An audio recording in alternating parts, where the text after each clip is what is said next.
मेरा नाम सौरभ संगल है। मैं ग्रांड अजनारा हेरिटेज सेक्टर 74 का निवासी हूँ। आज इस महापंचायत का विषय रजिस्ट्री का ना होना है।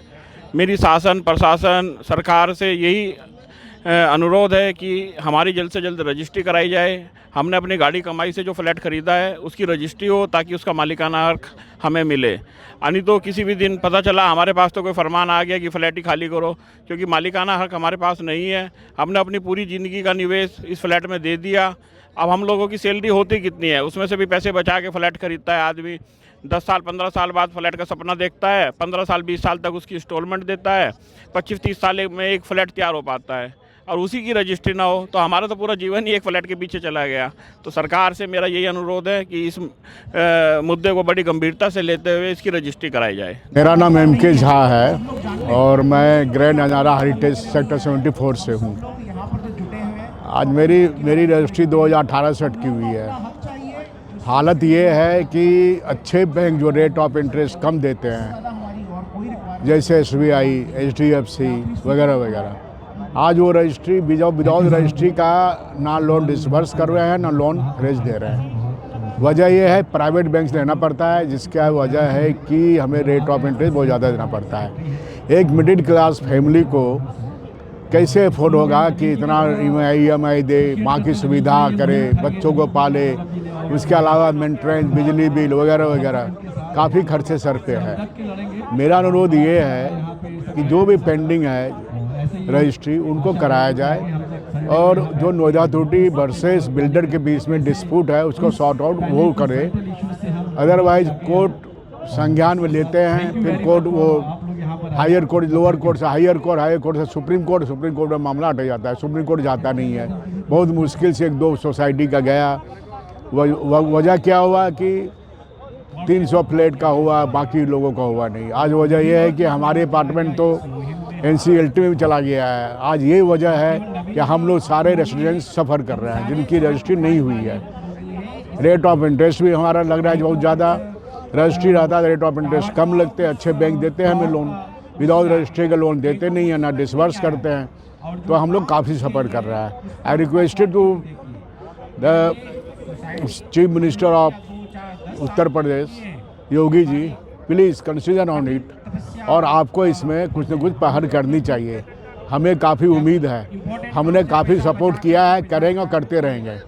अखंड भारत की ओर हम चल रहे हैं। उसमें यह है कि जिनको ऑक्यूपेशन पोजीशन दे दिया है और पैसा सारा बिल्डर के पास पहुंच गया है, जो इन्वेंट्री अनसोल्ड है उसको जो अथॉरिटी है वो सीज करे और सीज करके बिल्डर पे कार्रवाई करे, ना कि जो है आम बायर को, जो आम साधारण आदमी है बड़ी मेहनत से। अच्छा, मेरे साथ क्या प्रॉब्लम हुई है कि मैं बैंकर हूँ।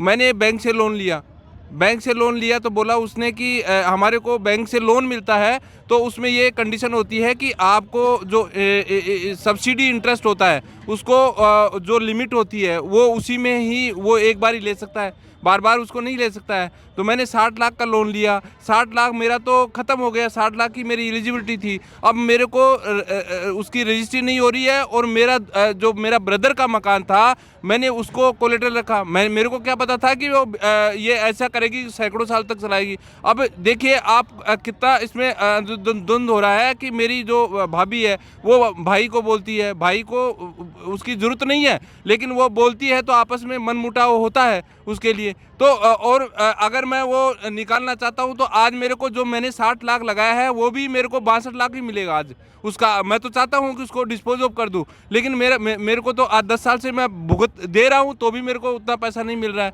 तो ये सारी चीज़ें हैं। इसमें अथॉरिटी से हम निवेदन करना चाहते हैं कि जो भी ड्यूज है, जो भी गलती है वो बिल्डर की है। बिल्डर को दबोचे, बिल्डर को पोजीशन में ले, उसकी अनसोल्ड इन्वेंट्री को कब्जे में ले और उस पर जो भी कार्रवाई करे बिल्डर पे करे। आम जनता या आम साधारण आदमी है जो बड़ी मेहनत से बेचारे इस मुकाम तक पहुंचे हैं। नोएडा में जिनका फ्लैट है, सपना था, बच्चों को दिखाया, ये किया वो किया, क्या पता नहीं उन्होंने क्या क्या अपना पेट काटा है, कहाँ से क्या क्या किया है, वो सारी दुविधा में फंस गए हैं। तो मेरा निवेदन अथॉरिटी से इतना ही है कि आम आदमी की जो है रजिस्ट्री की जाए और अनावश्यक उस पर प्रेशर न डाल के बिल्डर पे प्रेशर क्रिएट किया जाए। धन्यवाद। मैं जो है अंतरिक्ष गोल्फ व्यू 1 से हूँ और अंतरिक्ष गोल्फ व्यू 1 कई जगह उसका बिल्डिंग का काम है, उसमें प्रेशर कीजिए। वो होगा अपने आप चुकाएगा, उसको नहीं चुकाएगा तो वो उसका ड्यू है, उसको अरेस्ट कीजिए। हम तो तक उससे थोड़ा सा तो महसूस करें अनुभव प्रसन्नता। एक साले को उसको कुछ हो रहा है, वो तो सरेआम घूम रहा है और हम लोग इतने दर धर्म के मारे घूम रहे हैं आज जो है ये करने वो करने के लिए, और किस किस को क्या क्या मुंह दिखाने के लिए हम मजबूर हो रहे हैं। धन्यवाद। देखिए, मेरा बेसिक क्वेश्चन है, और बेसिक क्वेश्चन ये है कि नोएडा ने एक अग्रीमेंट किया विद द बिल्डर, वो अग्रीमेंट कैरी आउट नहीं हुआ, तो कौन से नियम के अंदर, कौन से कानून के अंदर वो फ्लैट परचेजर को इन्वॉल्व कर रहे हैं? जो भी कोई कानून चलता है ना हिंदुस्तान के अंदर, हम बड़े प्राउड हैं कि हमारी जो जस्टिस की व्यवस्था है बहुत अच्छी है। तो किस कानून के अंदर दो आदमी के बीच में अग्रीमेंट है, तीसरे आदमी को उसके लिए प्रेशराइज किया जा रहा है? Under what law? किसको क्या परेशानी है? पर्सनल परेशानी में इधर व्यथा का डिस्कस करने का पॉइंट नहीं है। बेसिक क्या है, बेसिस क्या है इस प्रॉब्लम का? बेसिस ही नहीं है। रजिस्ट्री करना ये नोएडा की ड्यूटी है, ये उनकी ड्यूटी है। उन्होंने किसी को एजेंट बना के, या जो को अग्रीमेंट जिसका नहीं हुआ वो नहीं हो पाया, तो थर्ड पार्टी को किस तरह से, मैं आई फेल टू अंडरस्टैंड किस तरह से थर्ड पार्टी इन्वॉल्व है। जो बायर है, कहीं ना कहीं कोई ना कोई तो कानून होगा, कोई रूल्स रेगुलेशंस, कोई जियो, कोई कुछ कि हाँ भाई ये लोग इन्वॉल्व हैं। यहाँ कोई है क्या? एटलीस्ट मैं तो नहीं जानता कि कोई ऐसा कुछ हो। तो बुनियादी सवाल यही है कि जिस चीज़ के लिए रजिस्ट्री होल्ड की गई है, मेरे हिसाब से ये इलीगल है, totally it is bad in law, जहाँ तक मेरी जानकारी है। मैं कोई लॉयर नहीं हूँ, मैं कोई पंडित नहीं हूँ लॉ का, लेकिन जो लॉजिक है, जो भी कोई एक नेचुरल जस्टिस है, उसके अंदर नहीं समझ में आता किस तरह से जो बायर है वो इस ट्रांजैक्शन में इन्वॉल्व है। नहीं, इन्वॉल्व ही नहीं है वो। किस तरह से इन्वॉल्व है? अगर इन्वॉल्व हो किसी भी तरह से, मान लीजिए मैं उसका विटनेस हूँ, मैं उसका गारंटर हूँ, ठीक है, I am involve, I am to at least morally मेरी रिस्पॉन्सिबिलिटी है एज अ बायर। क्या मेरी मॉरल रिस्पॉन्सिबिलिटी है उसको पे करने की? क्या रिस्पॉन्सिबिलिटी है मेरी उस पे करने की? कमर्शियल रिस्पॉन्सिबिलिटी है, लीगल रिस्पॉन्सिबिलिटी है, मॉरल रिस्पॉन्सिबिलिटी है, क्या रिस्पॉन्सिबिलिटी है? ये मुझे इसका जवाब कोई नहीं दे पा रहा।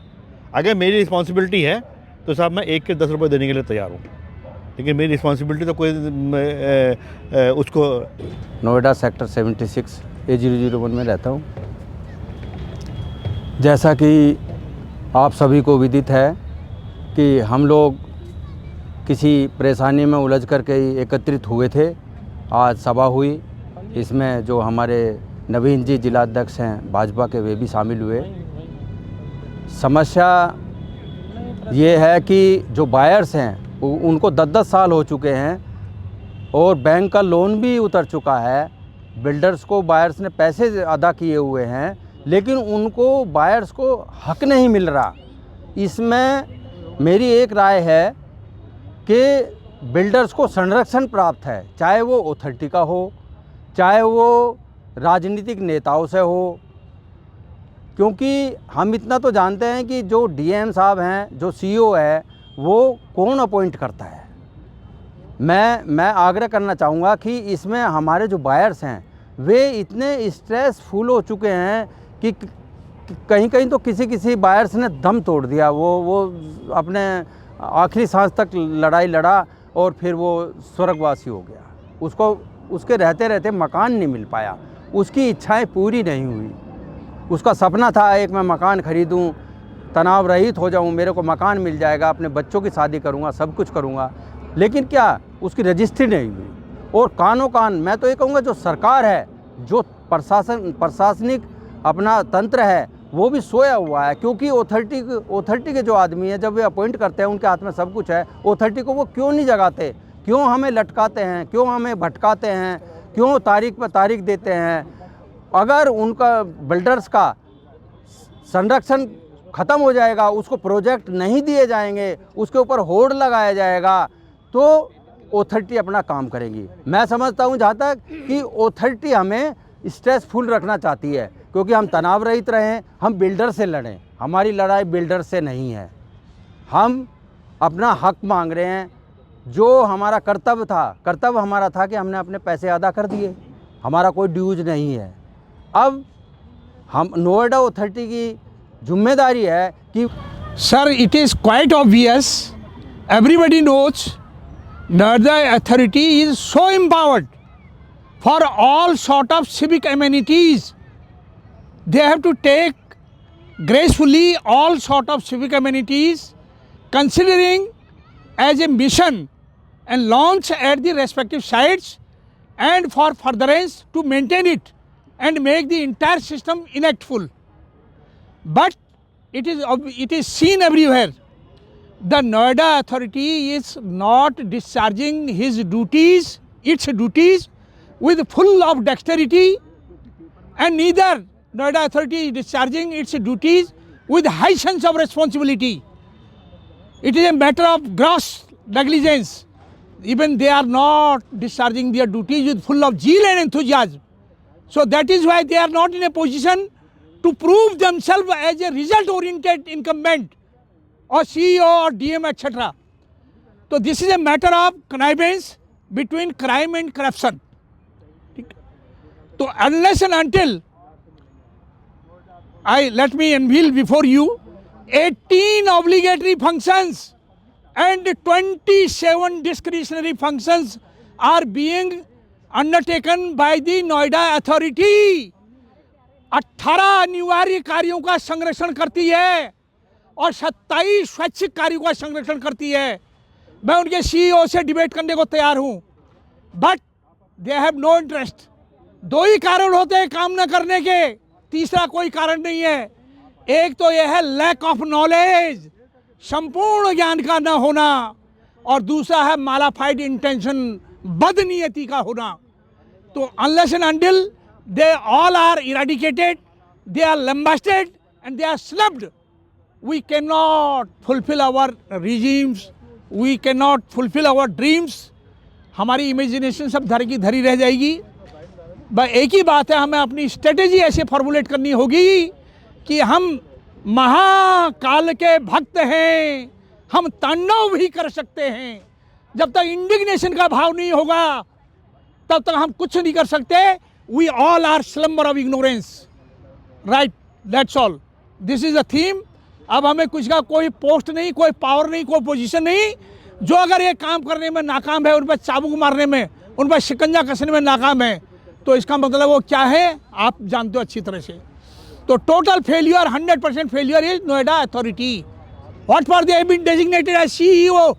आपको पता है सीईओ के पीछे 25 लाख रुपया पर मंथ उसके खान पान में, रहन सहन में, तनख्वाह में, आने जाने में सारे खर्च करती है गवर्नमेंट ऑफ इंडिया। अकाउंट में आरटीआई लगा लो, और मेरी बात अगर झूठी मिले तो मेरे को वहाँ कोर्ट में बुला लो। मेरा नाम विष्णु कुमार गुप्ता है, मैं गोल्फ एवेन्यू 2 सेक्टर 75 से हूँ। विषय ये है कि आज यहाँ पर इतनी बड़ी महापंचायत जो हुई है, जिसमें बहुत सारे पीड़ित आए हैं, वो रजिस्ट्री के विषय को लेके आए हैं। सभी लोगों को फ्लैट का पोजेसन तभी दिया गया था जब उन्होंने पूरा भुगतान कर दिया गया था। काफ़ी समय से जब रजिस्ट्री के इशू चल रहे थे तो गवर्नमेंट ने एक कमेटी बनाई, अमिताभ कांत कमेटी। अमिताभ कांत कमेटी की रिपोर्ट को भी एक्सेप्ट किया गया, इसलिए कि माननीय योगी जी और उत्तर प्रदेश की सरकार ने सहजता के साथ में ये सोचा कि बायर की रजिस्ट्री करा दी जाए, क्योंकि यहाँ के नोएडा के बायर हमेशा से बीजेपी समर्थक रहे हैं, उन्होंने हमेशा से बीजेपी के प्रतिनिधि चुने हैं। लेकिन अब समय ये है विचार करने का है कि क्या उस अमिताभ कांत रिपोर्ट की फ़ायदा जो है बायर तक पहुंचा है, वो नहीं पहुंचा है। क्योंकि बिल्डर को तो आपने जो रिबेट दे दी गई है, उस कमेटी के तहत में जो बिल्डर को रिबेट देनी थी वो आपने एक्सटेंड कर दिया है, लेकिन बायर की रजिस्ट्री नहीं हो पा रही है। दूसरी तरफ बिल्डर क्या कर रहा है, उस रजिस्ट्री के नाम पर जो उसको एक्सटेंशन हुआ है कि वो बाकी रजिस्ट्री करा ले, वो बायर के साथ में अवैध वसूली में जुट गया है। अब मैं आता हूँ अपने यहाँ के केस में। हमारे यहाँ जो है सारी रजिस्ट्री के लिए अप्रूवल हो चुका है, लेकिन बायर से जो है अवैध वसूली की जा रही है बैट के नाम पे, जबकि जीएसटी लॉ जो है 2017 में आ चुका है। बैट ऑफिशियली जो है एरेडिकेट हो गया है, उसको आज की डेट में वसूला नहीं जा सकता, ना ही वहाँ पे जमा किया जा सकता है। अब बायर से क्यों लिया जा रहा है, और विशेषकर उन बायर से क्यों लिया जा रहा है जिन्होंने जीएसटी लॉ इम्प्लीमेंट होने के बाद में जो है फ्लैट ख़रीदा है। क्योंकि डेट ऑफ एग्रीमेंट जो है बेसिक थीम है, लेकिन फिर भी लिया जा रहा है। ना ही कोई इनवाइस है, ना ही कोई उसका लिखा पढ़ी में कोई वो है। इवन हमारे यहाँ कोर्ट का जजमेंट भी जो है यूपी रेरा ट्रिब्यूनल से जो है जजमेंट भी बायर के फेवर में आ चुका है। लेकिन अब बिल्डर इतना मजबूत होता है, इतने पैसे खरीदता है, हमारे जुडिशियल सिस्टम की भी, मैं यहाँ पर जुडिशियल सिस्टम पे भी आरोप नहीं लगाऊंगा, लेकिन दुखी हूँ तो ये ज़रूर कहूँगा जुडिशियल सिस्टम में इतने लकूने हैं कि बिल्डर पैसे भर भर के और जो है अच्छे वकीलों को हाजिर करके किसी न किसी तरीके से टाइम बाई कर रहा है। और उस टाइम बाई करने के चक्कर में जो इम्पेशेंस बायर है, जो चाहता है कि हमको शांति मिल जाए मकान क्रय करने के बाद में, हमको फ्लैट की रजिस्ट्री हो जाए, ताकि रजिस्ट्री के बाद में हमारी फ्लैट की वैल्यू बढ़ जाए और रीसेल आसानी से हो जाए, तो उसको करने के चक्कर में वो अवैध वसूली भी दे रहा है। यानी कि गन पॉइंट पे जो है आज की डेट में अवैध वसूली जो है नोएडा अथॉरिटी के संरक्षण में जो है बायर से की जा रही है। और मेरा निवेदन सरकार से केवल यही है कि इस तरीके के केसेस को तो अविलंब देखें, जहाँ पे ऑर्डर हो चुके हैं या जहाँ पे पोजेसन दे दिए गए हैं बायर को, और जहाँ पे जिन लोगों ने ओसी के बाद खरीदे हैं, जीएसटी लॉ इम्प्लीमेंट होने के बाद खरीदे हैं, वहाँ तो कोई इशू नहीं है। या फिर माननीय सुप्रीम कोर्ट स्वतः संज्ञान ले नोएडा की जो बायर की समस्याएं है रजिस्ट्री को लेके। माननीय उच्च न्यायालय ने जिस तरीके से सर्वोच्च न्यायालय ने पहले संज्ञान लिया है कुछ केसेस में, आम्रपाली के केस में, वैसे हमारे केस में भी जो है संज्ञान ले और रजिस्ट्री के केस को एक वन विंडो के तहत अगर निपटारा किया जाए तो कम से कम लाखों बायर जो है यहाँ के जो है लाभान्वित हो सकते हैं। और इससे कहीं ना कहीं जो है जब रजिस्ट्री हो जाएगी तो रीसेल होगी, तो रीसेल के बाद में रजिस्ट्री पे रेवेन्यू जनरेशन किसका होगा? वो भी तो गवर्नमेंट का ही होगा अल्टीमेटली। तो इन सब को देखते हुए अगर अमिताभ कांत रिपोर्ट वाकई में इस उद्देश्य से लागू किया था गवर्नमेंट ने कि इसका बेनिफिट जो है बायर को एक्सटेंड किया जाए, तो आप उसमें आगे बढ़िए, उसके तहत बायर की जो है रजिस्ट्री सुनिश्चित कराइए। और अगर आपने ये सोच के किया था कि कहीं से कोई लॉबी काम कर रही थी बिल्डर को बेनिफिट देने के लिए और बायर के नाम पे आपने बिल्डर को बेनिफिट एक्सटेंड कर दिया है, तो फिर तो जय हरिहर की है। बायर इसी तरीके से पार्कों में बैठ के अपनी आवाज़ उठाते रहेंगे। और अभी फरवरी और मार्च में फिर आंदोलन की रूपरेखा रखी है आज के यहाँ पर उपस्थित लोगों ने और नेतागणों ने, तो वो आगे इसी तरीके से करेंगे।